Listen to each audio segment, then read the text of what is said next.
Welcome to In the Funnel. My name is Mark Cox. In the Funnel is a group of sales coaches and consultants that help B2B sales teams dramatically improve revenue.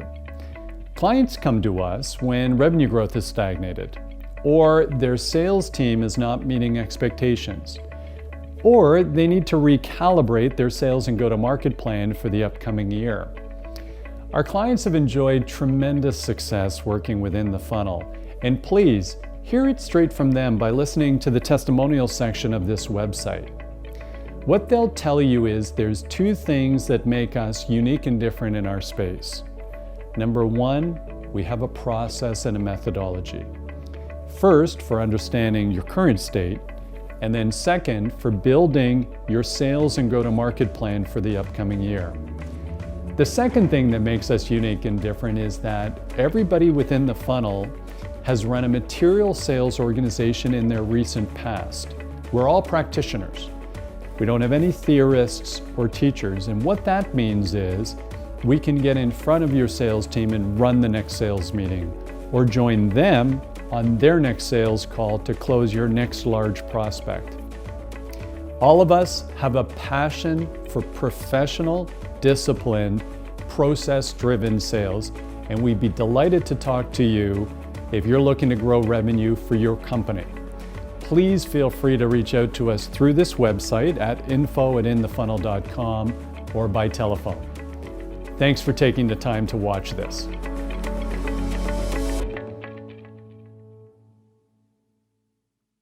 Beating the status quo is all about dialing up the fear of not purchasing. Here is what you stand to lose out on, and we've got to do that in sales.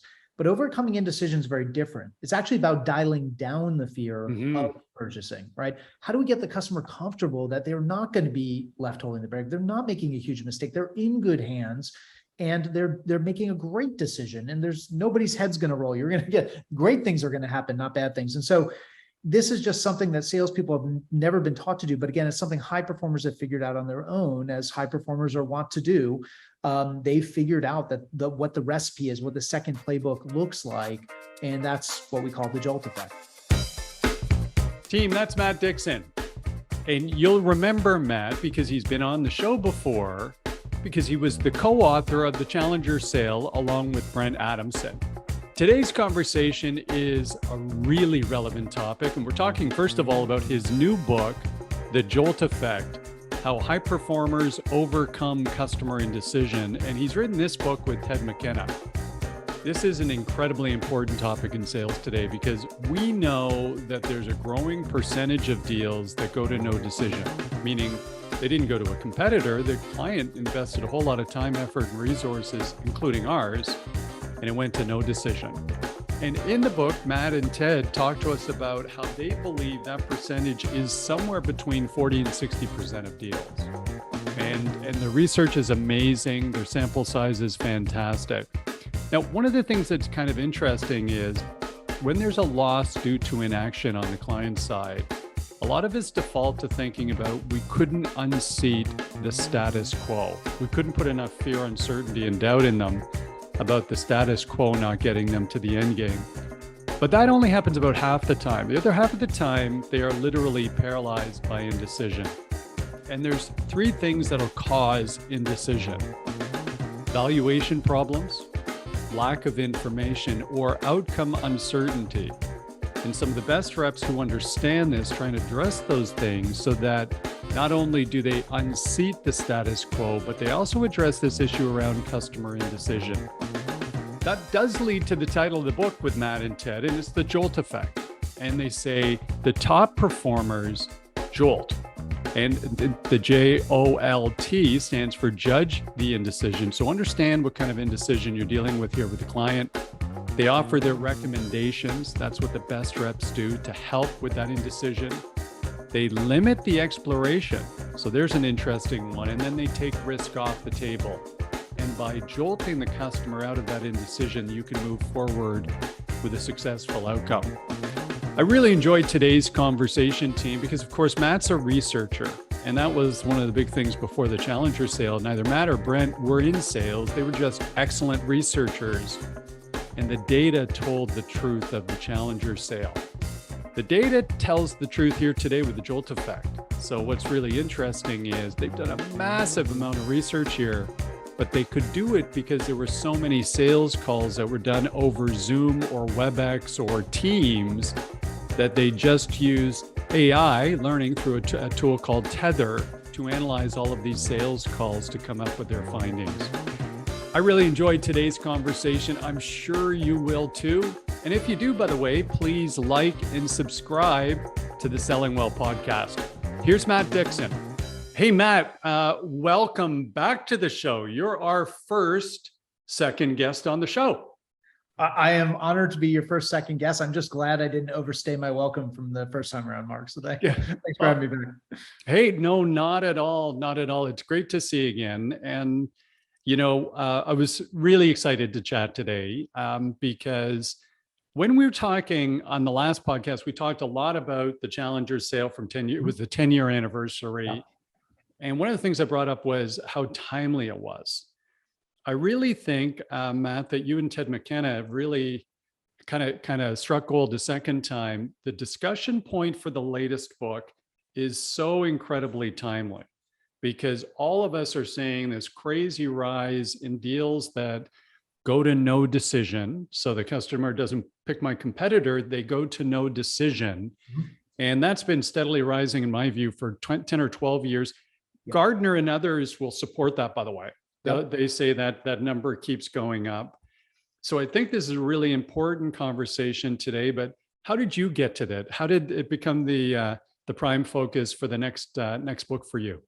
Yeah, it's a great question. I think one of the things that we've always tried to pay attention to is what's the thorn in the side of the salesperson, the sales leader. And as you talked about, we talked about last time around Challenger, the problem was that customers were increasingly learning on their own. This thing called the internet, that information and sophisticated procurement organizations and third-party purchasing consultants and all these resources, content and otherwise, that the customer could tap into and really push the salesperson quite far out in the buying journey and then force them to compete on price, which obviously puts salespeople in a very tough spot. That was the problem we were writing about then. And I think that's still a problem that sales organizations are dealing with. And a bit later, what we found was, if you go out and you challenge customer thinking, one of the things that happens is you create this additional problem, which is customers bring more and more people to weigh in on this new idea right. You've challenged them with. The buying committee gets bigger, and when the buying committee gets bigger, it becomes more dysfunctional, and it increases the likelihood that the customer ends up choosing a lowest common denominator path forward. And so we wrote about that in the second book, The Challenger Customer. How do you get that buying committee to agree on something more? Again, I think arguably that's a problem that's actually gotten much worse with virtual selling, and there's no downside to the customer inviting everybody to a demo by forwarding the invitation out, right? Now what we've been tracking, and this is something we've been tracking, as you mentioned, Gartner's been tracking this, the folks at Challenger Inc. have been tracking this as well, is this increase in the percentage of deals where the customer chooses a path of inaction. And what's especially costly about this is that, these are customers who will go through the entire sales process with us. So they'll eat up valuable time of our salespeople, of all of our subject matter experts, our solutions engineers. They'll do expensive paid pilots and proof of concept trials. They'll want to talk to our customers. They'll ask us to go through iterations of our proposal and sharpen our pencils on the ROI calculation, and they'll run it through legal, and then they end up going dark on us, right? They black hole on us. They just go radio silent. Sometimes they tell us it's because they're not ready to make a decision, but more often than not, we just gauge that through their lack of action. And so they just choose to do nothing. And what we found in our research was that for the average sales organization, anywhere between 40 and 60% of deals are actually lost, not to a competitor, but to no decision. So it's no decision, not the competition, that's really our enemy today. And I think for reasons I think we'll get into in this conversation, I think the things that are driving that, unfortunately, are likely to get worse. They're likely to get worse, not just because what's driving indecision is driven itself by factors beyond any of our control. We can't put the genie back in the bottle.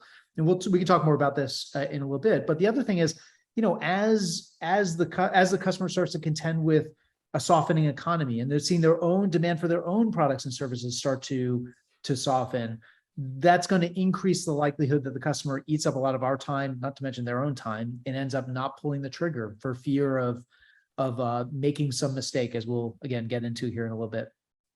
Well, you know what? Frankly, many of our customers might also benefit, from the JOLT effect. So when you start to think of that, one of the ways you could help them is, you're right, they're going to be facing challenges driving revenue, and it all comes back to the same challenge. And what I really like about the book, Matt, I think many of us have had this gut feel on a couple of things for a long time. What you did very well with Challenger, with your buddy Brent Adamson, what you did very well here with Ted is you go to some science and facts. Yeah. And so, gang, just for those listening, my understanding, and correct me if I'm wrong, Matt, you actually assess 2.5 million different sales conversations with an AI platform called Tether. Yep. So when we're talking about some of the things that conclusions that you've come to, this is a very, very large sample size of sales conversations not seen since the days of, Neil Rackham and spin selling, when they spent, years doing it and millions of dollars in today's money. So tell us a little bit about how you came to that with this massive data source. Yeah, it's funny because you mentioned Neil Rackham, and as you know, you've read the book, we start a little bit with an homage to Neil's work, which is, was so groundbreaking, but very labor intensive. It was 10 years of 12 person teams time and millions of dollars, 30,000 sales interactions they sat physically, sat in on those meetings with clipboards, taking notes and assessing the salesperson and engaging what was going on in those meetings. But, while we always aspired to study sales in that way, we could never get anybody to want to pay for it. And that was always a big problem, and the reality is, as while even pre-pandemic, Zoom and Teams and these virtual platforms were creeping up in terms of the percentage of the sales process that was virtual. But it wasn't until March of 2020 that it went, all the important conversations, in other words, still took place in the client's office. But in March of 2020, everything went virtual literally overnight. And so what Ted and I decided was that this represented a golden, maybe once in a lifetime opportunity to study sales in a completely different way. And so we partnered with several dozen companies across industry and harvested 2.5 million sales conversations. A really big sample. We had both, more transactional B2B sales conversations, more of in an inside sales type of setting. We had a very complex, long cycle sales represented as well. And so it gave us a really rich data set to work with. And again, it was a little bit on the lark because we thought, boy, this is a golden opportunity, but what should we go study? And that's when we started probing around, and we thought, what are the big unanswered questions out there? What are the things that sales leaders and sales people and sales managers are really struggling with? And as we had these conversations, what started to become clear is it's this problem of no decision that people are really struggling with. And what's interesting is it didn't really feel to people like we or really anybody else had fully kind of cracked the nut on that problem. And what we found later, as I know we'll talk about, is that we had cracked the nut, but on a different problem with Challenger and all that other work. And in fact, this issue of no decision losses is not strictly driven by the things we addressed in Challenger. It's a different playbook that high-performing salespeople are deploying. I think was driving a lot of this, and Mark, this, we talk about this in the book, is this idea of the lead steer effect in sales, which guided Neil Rackham's work, has always guided ours, which is this belief that the best salespeople in the world will figure out a way around these problems that everybody is struggling with. And they'll do it without having to read a sales book about it, without having to be trained on it, without ever being coached on it. They just kind of figure it out on their own because that's what they do, right?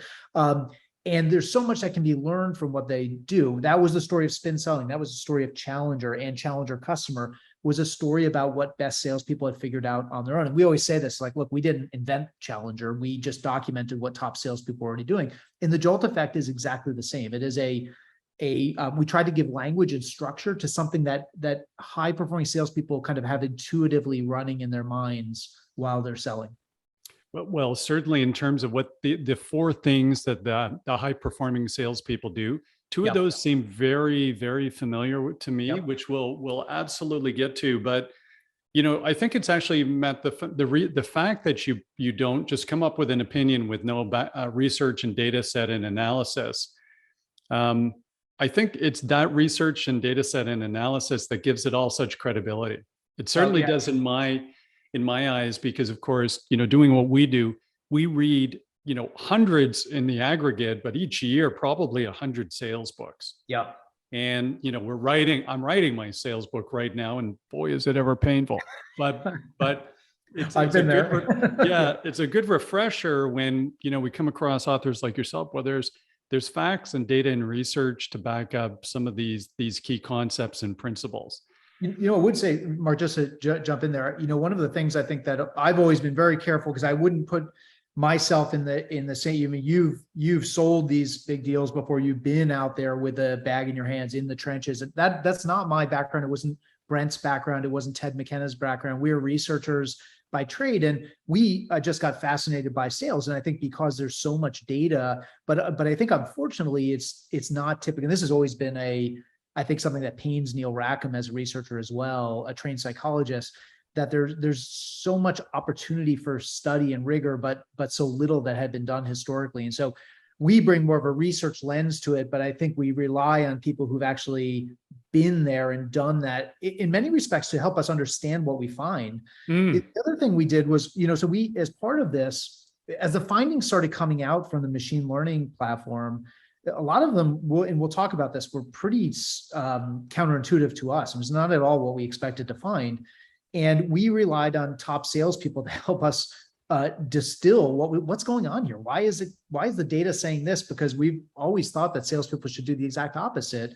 And we would get these explanations like, no, this is actually what I think is going on. In fact, that's what I do myself. Let me explain why. And in fact, that's not what any of my colleagues do. And so then we started to find these kind of nuggets of real insight. It went from data into insight.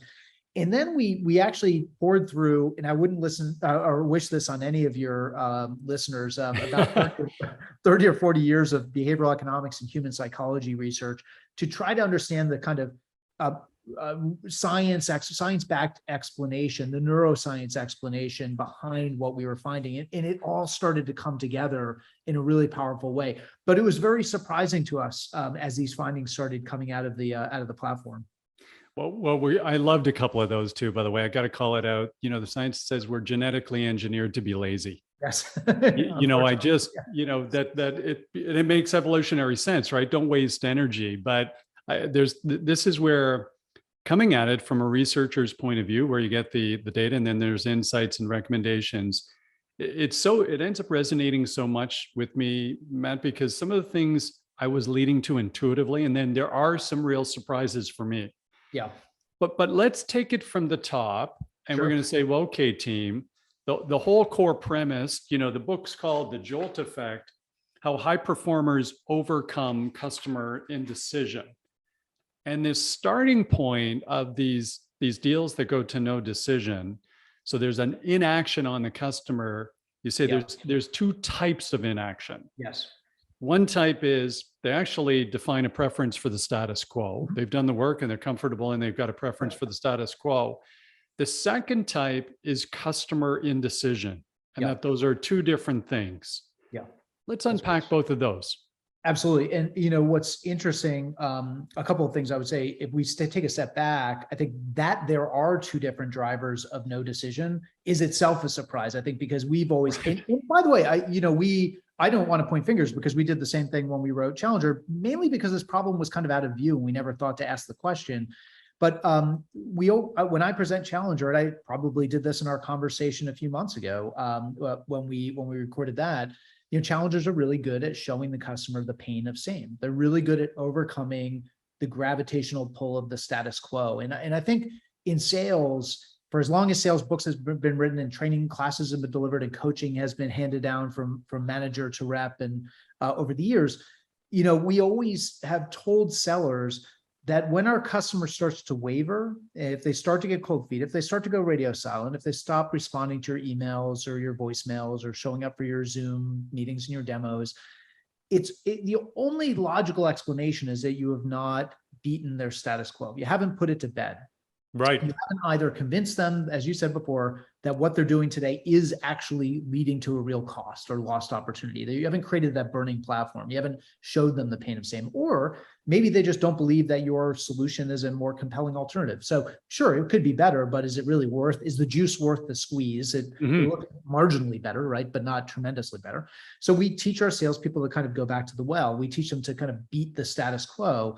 But what we found was that those losses, those inaction losses that can be directly attributed to the customer's preference for the status quo, were only 44% of those inaction losses. And in fact, 56% of the time, it has nothing to do with the status quo. It has to do with their indecision about changing the status quo. And I find when your unpacking question is the right one, because when I say this to people, I often find them saying, those sound exactly the same to me. You're telling me on the one hand, they prefer the status quo. On the other hand, they're indecisive about changing it. What is the difference? And so if I were to unpack that indecision phenomena, what is it?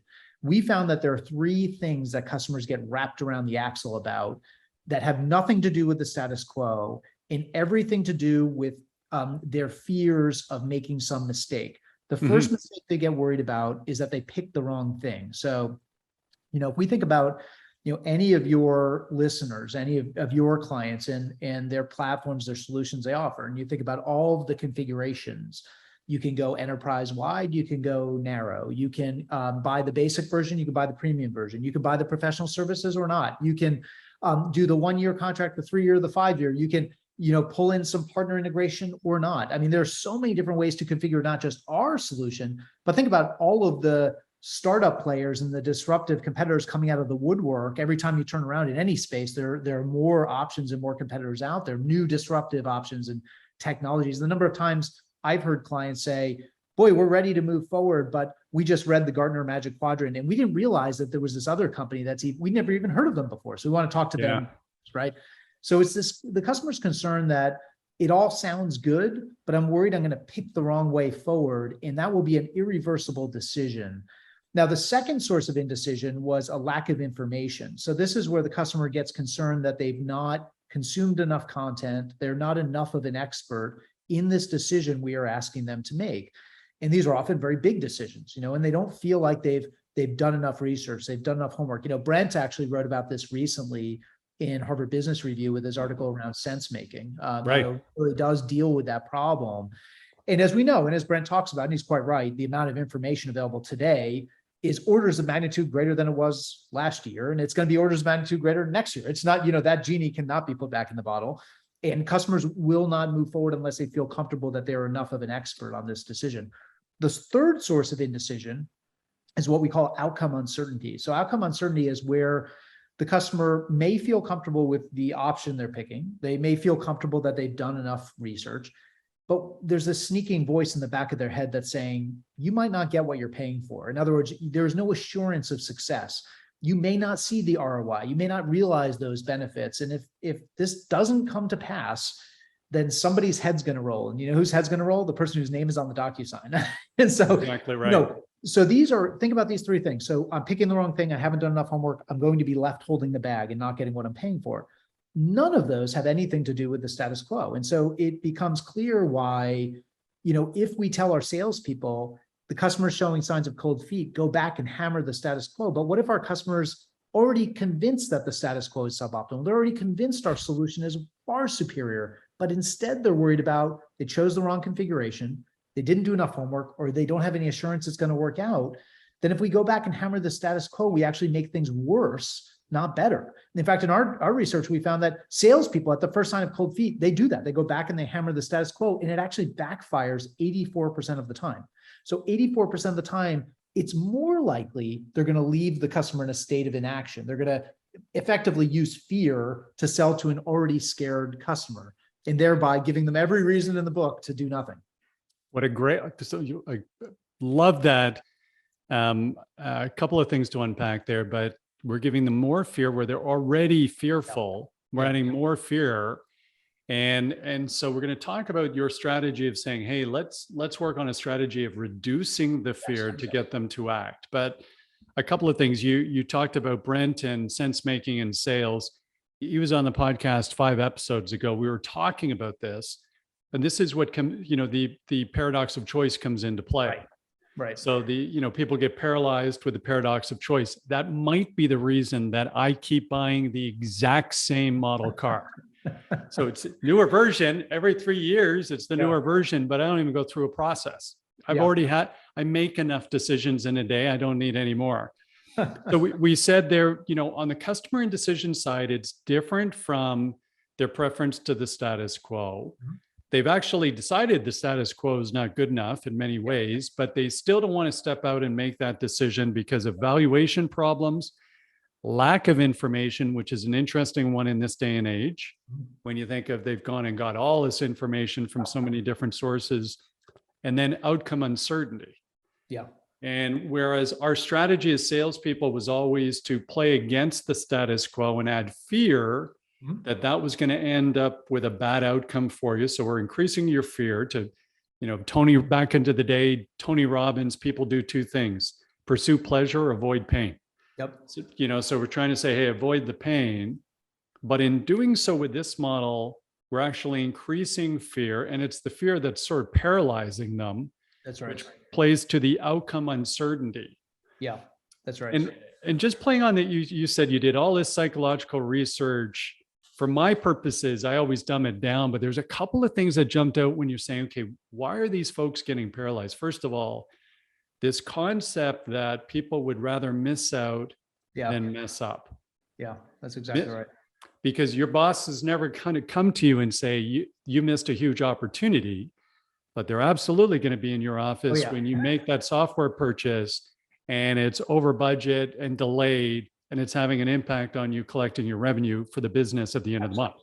Yeah, absolutely. No, you hit on it. It's a really important concept. I think as salespeople, I think by and large are familiar with this idea of loss aversion, that our customers do not want to miss out. They don't want to miss out on an opportunity to make money. They don't want to miss out on an opportunity to save money. They don't want to miss out on an opportunity to capture market share, to engage their customers, their employees in new and different ways. But what the research shows very clearly is that there are 2 types of loss that human beings think about. One type of loss is what's called it's a loss that stems from inaction, from doing nothing. This is called an error of omission.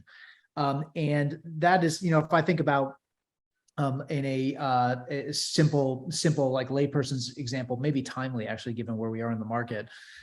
If 10 years ago, well, I don't know how long Bitcoin's been around. Maybe it's less than 10 years. I don't know. But whenever crypto started out, and it was just kind of this crazy thing out there that the Winklevoss twins were investing in, but nobody else. Right. Your friend approaches you and says, "Hey, Mark, we should go in on this. I think it's going to be the next big thing." And you think that's crazy. And then your friend becomes wildly successful. That's an error of omission. You failed to do something right, and you lost out as a result. And that is very painful. But there's a second type of loss called an error of commission. This is a loss that doesn't result from inaction, it results from action, and it's a personal action you took. So same example could be you decide to go all in on Bitcoin 6 months ago, and then what happened over the last 6 months happened and you made a big mistake. Even if the absolute dollar loss were exactly the same, everybody would prefer the first story than the second one, right? I would rather miss out. I would much rather miss out than mess up. And that is true of our customers as well. And this is why I think it rings hollow for those customers. Think about those customers who are really actually concerned with messing up. I picked the wrong configuration or wrong version of the proposal or the solution. I didn't do enough research, or I didn't get any assurance it's going to work out. I'm worried about messing up. And so when you come back and you try to dial up the pain of same and the loss of inaction and look at all this opportunity you're going to miss out on, it rings really hollow at best. And at worst, as we talked about before, it just gives your customer more to be concerned about. And so if we were to sum it up, the way we sum it up in the book is I say, look, high performers have figured out that there is a second playbook you need to be running in sales. And the first one absolutely is that you've got to beat the status quo. Remember, 44% of the time we lose because we fail to convince the customer of the pain of same. We fail to convince them of what they're going to miss out on or the superior alternative our solution represents. That is a big chunk of time. By the way, it's always the first thing we've got to do in a sales conversation. And if the customer doesn't agree that what they do today is suboptimal and they need to move forward with you, you're not selling anything. So we've got to do that first. I would argue that almost every book out there in sales has been about that part of the journey, which is, again, absolutely critical. Challenger is a great example of that as well.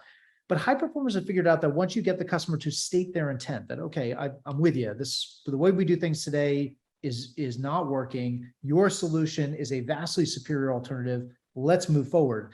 We've got to shift gears from trying to beat the status quo to now trying to overcome indecision. It's the second playbook high performers have figured out on their own. And you put it very well. The bumper sticker, if you will, that I would encourage listeners to have in their heads is beating the status quo is all about dialing up the fear of not purchasing. Here is what you stand to lose out on it. And we've got to do that in sales. But overcoming indecision is very different. It's actually about dialing down the fear of purchasing, right? How do we get the customer comfortable that they're not going to be left holding the bag? They're not making a huge mistake. They're in good hands and they're making a great decision, and there's nobody's head's going to roll. You're going to get great things are going to happen, not bad things. And so this is just something that salespeople have never been taught to do. But again, it's something high performers have figured out on their own, as high performers are wont to do. They figured out that what the recipe is, what the second playbook looks like, and that's what we call the JOLT effect. And let's talk about that, Matt. So Yep. so now you said, based on, again, the 2.5 million sales calls analyzed, I think there were 8,300 different data points you were assessing and researching on. You said that the top performing salespeople have figured out a playbook, and they do four things that are quite unique and different. They judge the indecision. They offer their recommendations. They limit the exploration. That's a really cool one to unpack. And then they take risk off the table. Yep. So let's talk about each of them here as we move forward. So first, they judge the indecision. Let's talk a little bit about that. What do they do? Sure. So one of the things I think we know about great salespeople is that they're very good at not chasing garbage trucks, as the saying goes.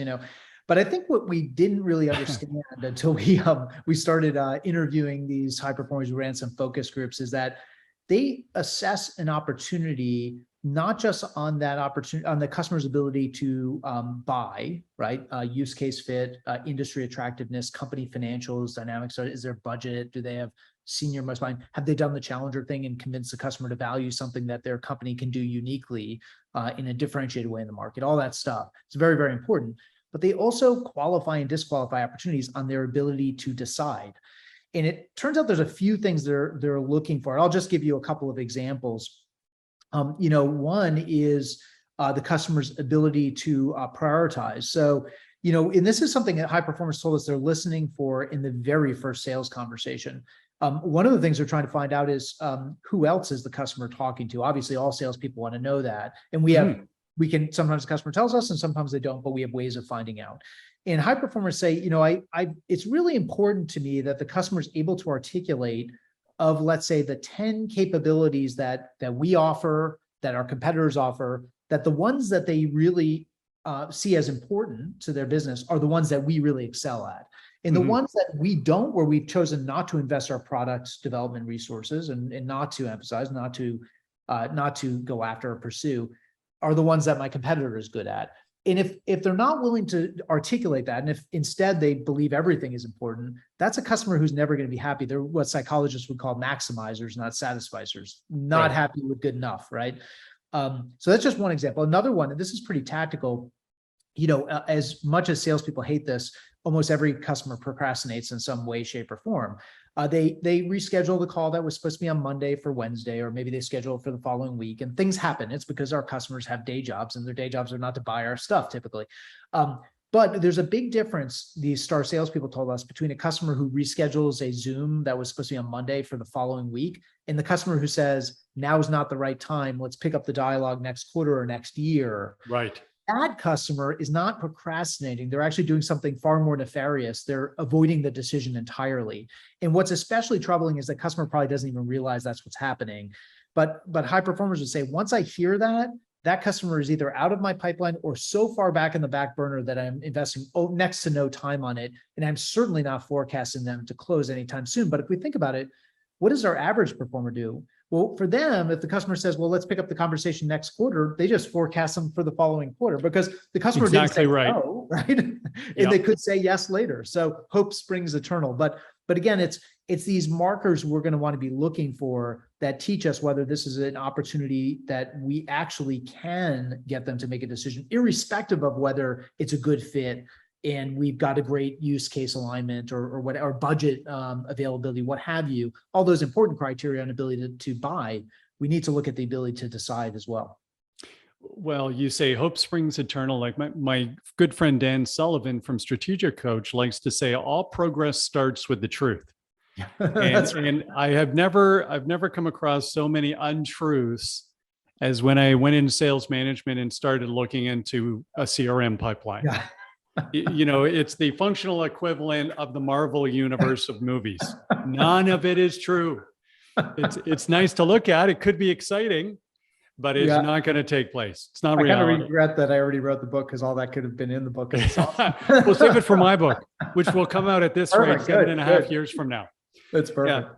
So number two, these top performers, we covered, they judge the indecision. The second thing they do is they actually offer recommendations a la Challenger, a little bit a la Challenger. Yeah, I think that's right. They're very prescriptive. And I think this is where we really talk about that paradox of choice stuff, where, customers, choice is a double-edged sword because to offer our customers lots of options, lots of bells and whistles, many ways to configure, many ways to integrate with other platforms, other solutions.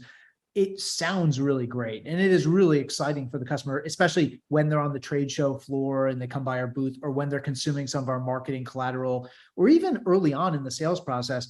But what's interesting is the customer kind of hits a fork in the road where they're kind of convinced to move forward, but now they start wringing their hands about, is it option A, B, or C? Should we go narrow? Should we go narrow? Should we go broad? Should we do the 1 year, the 3 year, the 5 year? Should we do it ourselves or invest a little bit in the professional services? There are all these different things the customer starts to worry about. And the fork in the road moment is where the average performer hears these concerns, but the way they respond is by asking the customer more questions. Well, what's important to you? They're diagnosed because their belief is, I don't want to shut off anything. I want the customer to go with what they want. And so my job is to guide them there, but by asking good questions. What high performers realize is that there's a time for asking and a time for telling. And there's a point at which they need to say, Mark, these are all great options, but customers like you, and based on what I've learned about your organization so far, I really recommend this option. And I would forget the other two. We can always upgrade later. But in the way that they do that is really powerful. Oftentimes they're suggesting things to the customer that they shouldn't buy, even from their own company. I know this sounds really great to you, but I think the basic version of the platform is going to be perfect for your needs. We can upgrade later, or you don't need to buy 1,000 seat licenses. You really only need 500. And here's why. Let's upgrade that later. Or that bell or whistle. I got to tell you, I don't think you guys are going to get the value out of that. And I would hate to be a bad steward of your budget. Those kinds of things help overcome the agency dilemma, which salespeople always struggle with, right? That lack of trust, the belief the customer has that they're being oversold. And so offering recommendation, a personal recommendation, is a great one of those great ways to overcome that valuation problem. What should I pick? Well, here's what you should pick, and here's why. And let me instill that confidence that I'm not telling you to pick the most expensive thing on the menu. I'm actually telling you to pick this one over here because I think it's going to be a great option. I'll give you a real quick example. We're going to be replacing windows in our home here in Delaware, and I for sure thought the salesperson from the contractor, he said we represent all these brands. And there was a premium brand, and he sent me the proposal, and I was like, here it comes. He's definitely going to tell me to go with the premium one. And he actually said, you know what, you can save about $20,000 if you go with this model from this brand. It's almost the same thing, and I think you're going to be really happy with it. And you know what? Take that $20,000. I'd love to sell you the premium version, but I take that $20,000 and invest in some nice furniture for your house. We don't sell that. I don't want to be I don't want you to regret this and feel like you were oversold. And I was like, wow. Like now it builds this level of trust that we didn't have before. And now I'm like, okay, tell me what I should do. Well, you touched on such great points there, Matt. First of all, those listening to the podcast, not watching this on YouTube, I was smiling and nodding the same way because we just had a big fence put in our backyard, Oh, yeah. surprisingly big. There were issues with property lines and all Oh, these yeah, kinds yeah. of I've been there. things. Yeah. And all of our neighbors are wonderful, but decision fatigue sets in.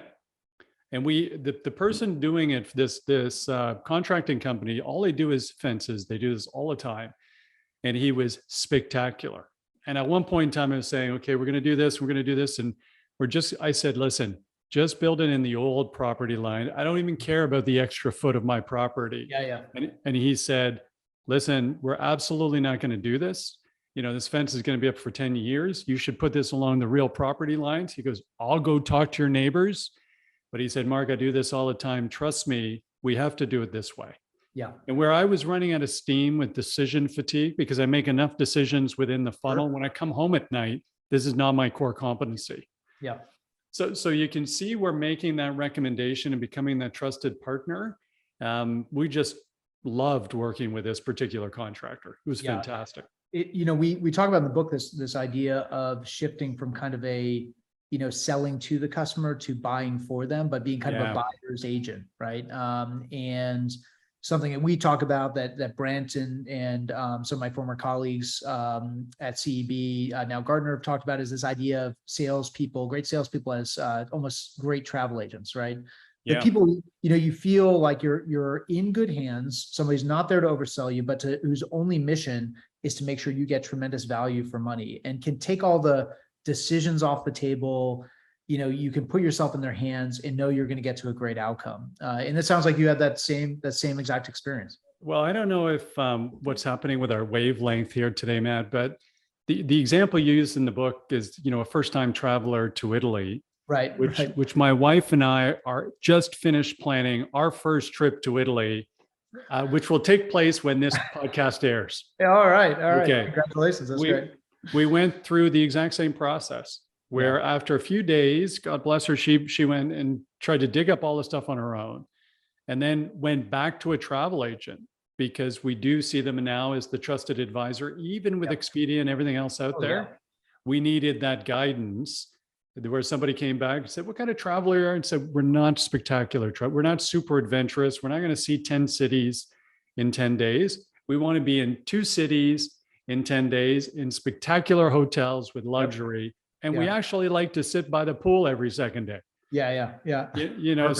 So it's the example was so incredibly relevant. So we covered off top salespeople. They judge the indecision. They offer a recommendation. The third, they limit the exploration. This one's counterintuitive, but when I read through the explanation, makes so much sense to me. Let's talk about this one.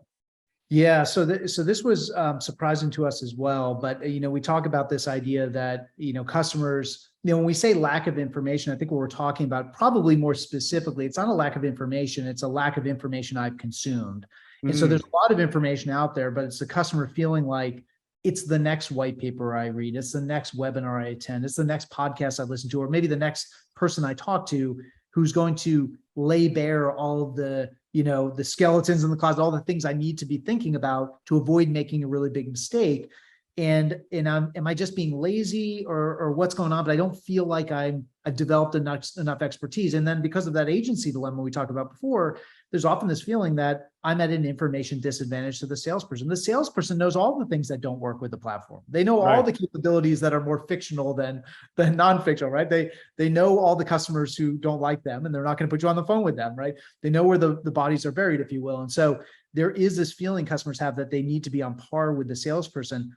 And what you find is that average performance, when the salesperson or when the customer asks for, another reference call, another demo, another proof point, another case study, another success story, another webinar, let me wait till your next white paper comes out. I heard the Gartner Magic Quadrant's coming out next month. I'm going to wait and read that.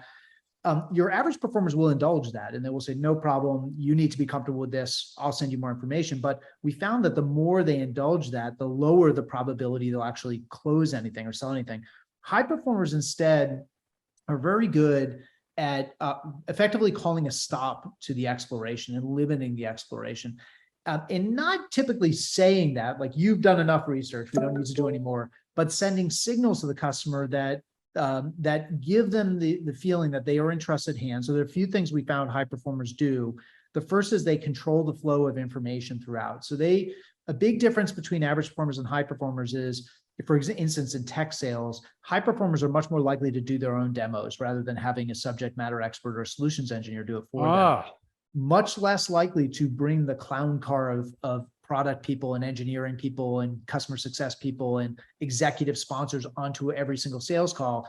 And when they do bring those other people, because they also won't, they won't sort of overstate their authority. So if there's a question they don't have the answer to, they get the expert on the phone with the customer, but it's tightly choreographed. So what they don't do is they don't say, hey, I brought Mark, and Mark is our head of product. Mark, take it away. By the way, Mark hates that because his job is not to be the salesperson. It's your job. You're the salesperson. But high performers also know not doing that is not only bad for your colleagues, it's also bad for you, because it sends the customer the message that you don't know your stuff. And as the old saying in sales goes, you get delegated down to the person you sound like. And if your only value is to be a high-priced, calendar organizer who can get the really smart people on the phone, then why should the customer trust you that you know more than they do and that they're in good hands? It's like going to a travel agent who's never been to Italy and never planned a trip to Italy. You need to instill that confidence that you've been there and you've done that. Great point. The second thing they do is they are very good at anticipating objections, often unstated objections. So we found that objections happen a lot, no surprise, in these sales conversations, but only about 2/3 of them are actually met with a rebuttal. And average performers, if they hear an objection they don't like, they kind of ignore it and pretend it'll go away. High performers will always meet a stated objection, but they do more than that. They listen for signs of what we call implicit non-acceptance. So this is when the customer, you may ask me a question. I say, Mark, does that answer your question? You say, yeah, I guess so. Right. Now, if I'm an average performer, that's good enough, and we keep going. If I'm a high performer, I say, I don't want to read into it, but I'm getting the sense that maybe I didn't answer your question. And if I don't, then there's going to be some concern that will fester long after our conversation, and you're never going to make a decision. So let's get it on the table and talk about it. They'll also proactively address unstated objections. So if you raise an objection and I address it, I might also say, Mark, it's interesting because other people like you have also wondered about this. And I don't know if you are too. And oftentimes the customer saying, yeah, I was worried about that, but I didn't know how to bring it up. So thank you. And they say, well, let me address that. And again, another great way of showing the customer you have been there, you've done that, you've walked this path with many customers before them, you know where the pitfalls are, you know what they're thinking about. I know you're probably worried about this on your trip to Italy, but let me tell you, we've got you covered because here's what I'm going to plan out for you. And then the last thing is they demonstrate a bit of radical candor. So when the customer's asking and keeps pushing for more information, more reference calls, more demos, they ask why. And they want to really understand what's really driving that request and what's behind that request. Because there may be a different way for me to address that concern you have than putting you on the phone with another reference client or doing another demo, which is not going to be good for us or you. And when push comes to shove, saying to the customer, look, is that all you need to see to move forward? Because I will arrange it for you by all means, but I know it's going to go great because the other ones did too. And is that going to be all you need to see to move forward? So they make those powerful requests that will sometimes get the customer to say, yeah, that's probably not going to do it now that I think about it. There's more going on here. Let me explain to you what the situation is here. A lot of those questions, Matt, for me, first of all, I think you have to earn the right to be able to ask those questions. Yeah. That's why these people are top performers. They've got to this level. And then secondly, there's a little bit of, managerial courage to ask those questions as well. For sure. I think those average to below average salespeople are afraid to ask the question to get the bad news. Yeah, absolutely. Instead of saying, hey, let's ask the question, all progress starts with the truth. And once it's on the table, and by the way, we can acknowledge some of these things might be reasonable concerns. Yeah. Let's address them appropriately rather than trying to kid ourselves and be disappointed a week before quarter ends. Absolutely. One of the other things, I love this example. I talked about before, high performers often telling the customer what they shouldn't spend their money on, like that. Yeah, great. He's gonna get paid regardless because he represents all these brands. But for him to proactively suggest that I can save $20,000 by going with a lower end model that will basically be the same as the higher end model, I was like, wow, there's a lot of trust built there.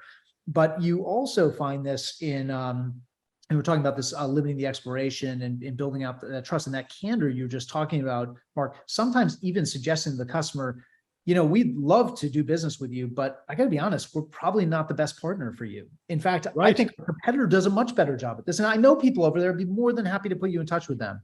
Right. What a powerful way to like signal that trust and build that credibility with your customer. We were joking about my car example quickly that, because of decision fatigue, I buy the same car. Yeah. I also have just an insanely high degree of comfort and trust with my car broker.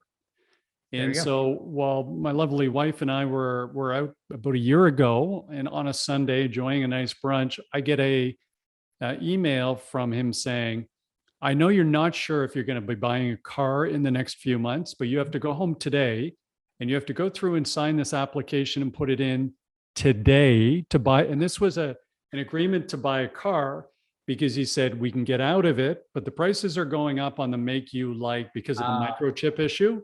Yeah. He said, I have to have you in the system as having been out there, or you're going to get hit by this microchip increase. Wow. And so I just rushed home after our brunch, signed it, sent it to him. But I had that degree. He said, by the way, if there's any issue, we're going to get you out of it. Don't worry. If you decide not to buy this car, we're fine. Yeah. But it's that degree of trust. And by the way, I could never have made a decision in that period of time anyway. So I've just got to trust them. Yeah. Let's, Matt, go to the last one. And this is such a big one. So the four things that these top performers do well to help combat indecision is they take risk off the table.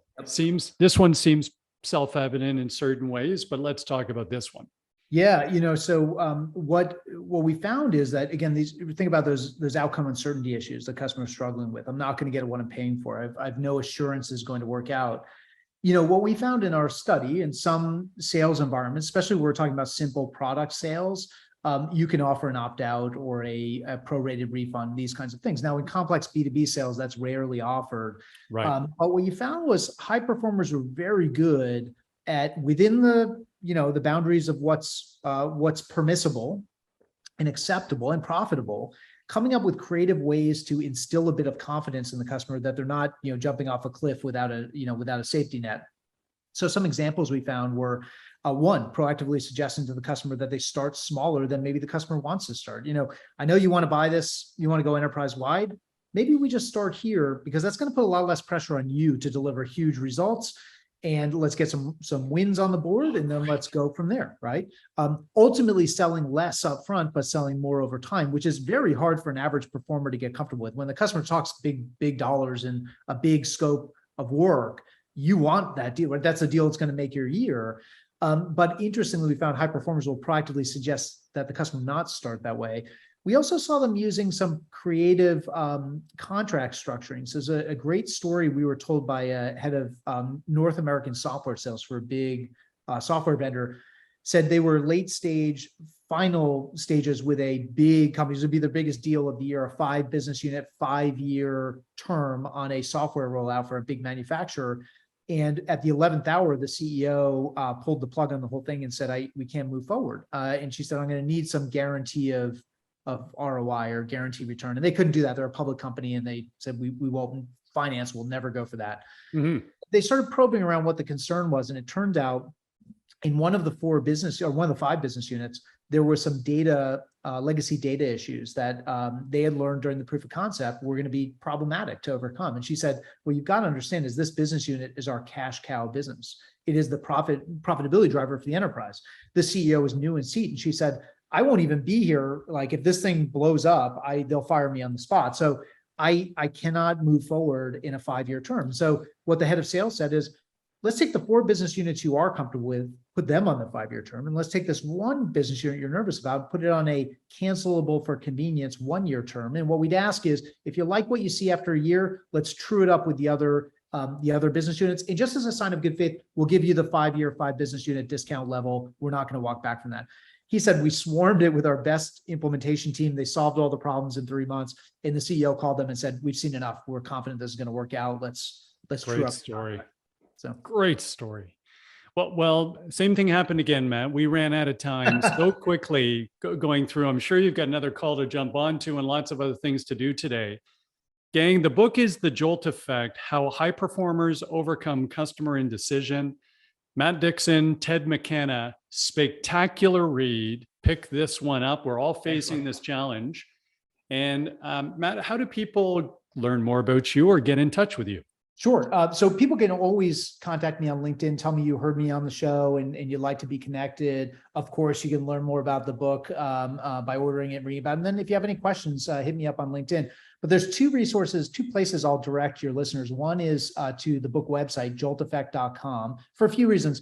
There are some free resources on there, some videos, some different other podcasts. We'll link this one as well when it comes out onto the book website, but other ways you can learn about how to get support on driving these behaviors with your sales team. The other one is our company, DCM Insights.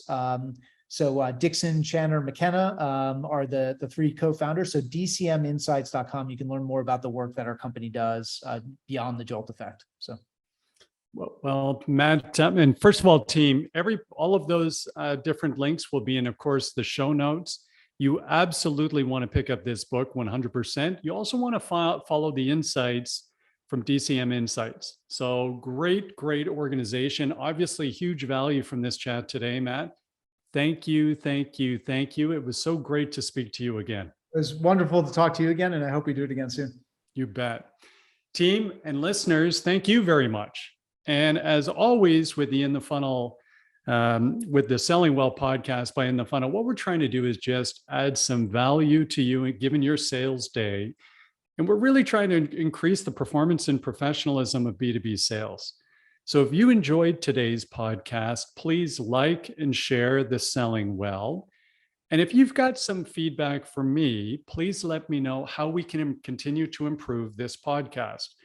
You can get to me directly. This is my personal email, markcox@inthefunnel.com. That's markcox@inthefunnel.com. We love constructive criticism, and thank you all for listening.